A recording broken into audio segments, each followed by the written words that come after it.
องตั้งใจสิไปกับเขาแม่นบ่เจ้าเกิดเลยบ่งอหัวใจอายเลยเจ็บเด้น้องหูบ่คนที่รอมันทรมาน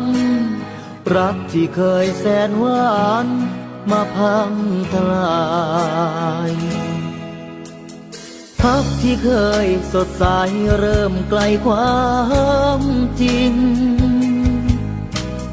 น้องก็ลืมทุกสิ่งที่เคยร่วมฝันเป็นเขาที่เข้ามาแทนตำแหน่งแฟนให้เขาไปครองน้อง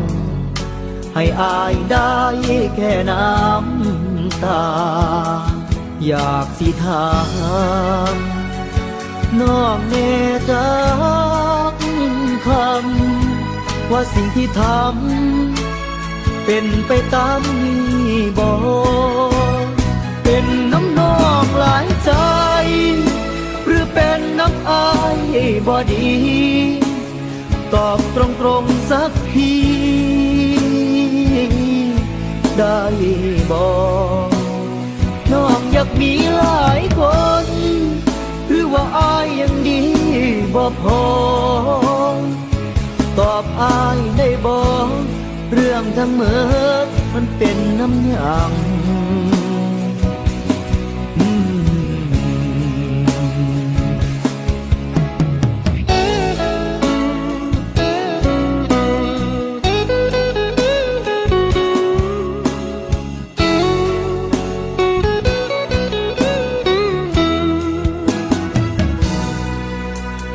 พักที่เคยสดใส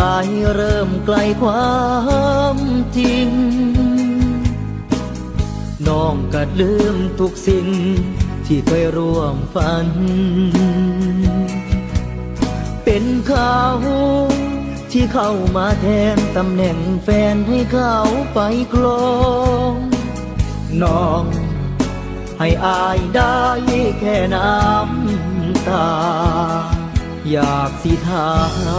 มน้องแน่จักค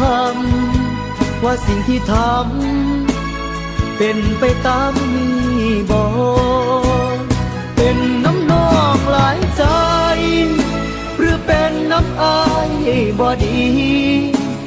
ตอบตรงๆสักที